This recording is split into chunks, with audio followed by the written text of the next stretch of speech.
Welcome, kings and queens. I am Queen Sheba. I cover a variety of hot topics specific to reality television, but most importantly, I hone in on the behavioral and the psychological traits of women in reality television, especially Black women. Before I get started, just a friendly reminder to click that like and subscribe button as I build my audience in this world of YouTube.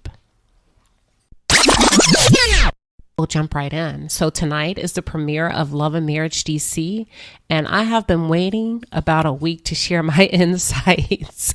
Listen, I took notes, honey. I have my notes ready to go, but I had to sit on them. Initially, I'm gonna keep it real. I wasn't feeling the show at all. To me, it got off to a really dry start. It came across as boring, and it was very hard for me to watch it. So I kind of set it aside and focused on other shows. And also Monique Samuels, she's not new to reality television. You've probably seen her in Real Housewives of Potomac. So she does have that reality television experience, but I don't know. She just kind of got off to this lackadaisical start over here with Love and Marriage DC. And I just felt like as a lead cast member, she could have come in a little bit better. I feel like the other cast members, they came in a bit guarded, so I really don't have a lot of insight into them. And the show got off to a slow start. It wasn't until the last 2 episodes that things began to pick up. Thank you, Winter Williams, for just turning it up a notch. But for the sake of today, I'm only going to give an overview of the lead couple. That's Chris and Monique Samuels. After tonight's reunion, I'm going to come back tomorrow and I'm going to share my notes. I'm going to be taking very detailed notes. I'm going to share my notes on the other cast members. In my first premiere video, I summarized why Sheree Whitfield would choose a Martell Holt. I talked about how some women have a propensity to suffer. Now that I give it more thought, 2 or 3 days after I made that video, I'm not going to say some women, probably most women. I believe in some facet, most women have been groomed to suffer since childhood. Whether it's in friendships, being nice, having to play with little girls, or go to parties that you weren't welcome to, but your parent pushed for you to get a seat at the table, starting from a little girl, trying to fit into cliques and circles, having to share when you didn't want to share because little girls should be nice and share, and also having to be emotionally responsible for others, whether it's a little brother, little sister, helping around the house. And I'm not talking about picking up after yourself. I'm talking about these huge ass adult responsibilities that are oftentimes placed on little girls as it relates to domestic duties, right?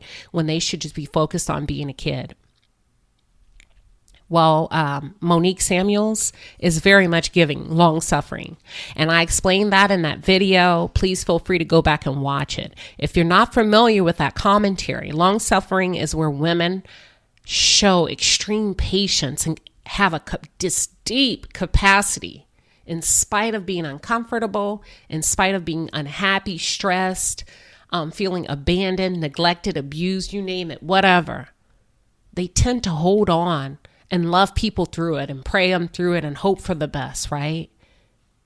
Well, Monique's resentment toward her husband is oozing through the screen. If you've been watching this show, and she didn't come off like that in the Real Housewives of Potomac. I mean, it's something heavy, honey. It's caused me to scratch my head, right? Because I know that when a woman reaches a point where she can no longer put off her emotions on national television, that means her cup runneth over. That's some deep stuff that's coming out. Monique appears to be filled with strife, sadness, discontent, and resentment. I don't believe she's happy in her relationship. Don't confuse that with love. I believe she loves her husband, but I don't believe she's happy. In my personal opinion, I believe that if Monique could run away from it all and start a new life, she would. But the reality is she can't. Emotionally, she appears to be drained. She appears to be seeking some sort of relief, fulfillment, this self-discovery, something to make her feel good. Please pardon the background noise. I have 2 crazy ass dogs that decide they want to wrestle in the middle of me giving my review. So I'm going to let them do their thing as I do my thing. I believe there's more to Chris and Monique's relationship. She's clearly punishing him. I'm not sure why.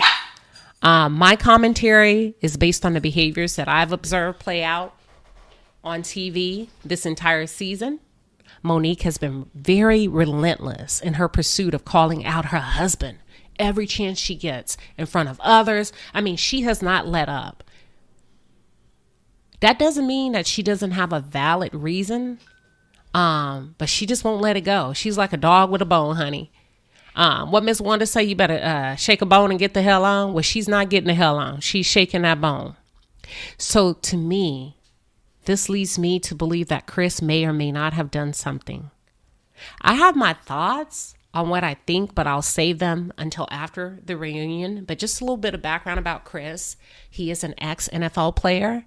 He appears to be a very nice, decent guy who loves his wife. He loves his children. He wants to be married. He wants to make her happy. I have a feeling that Monique would tell a different story if she could. If you pay close attention, she's been dropping clues all over the place, and they have been very off-putting. In some scenes, I'm like, damn, Monique, like, chill out. He barely said this. Like, I've yet to recall a scene where she's poured positivity into her husband. And traditionally, people don't go in that hard on their spouses, their partners, boyfriend, girlfriends, children, especially on TV. So this season, he could do no right, which causes me to question what's really going on in this relationship. Well, I'll be back first thing tomorrow to give an in-depth review. Until then, please don't forget to like and subscribe so that you can receive that notification when I come back to share. All right?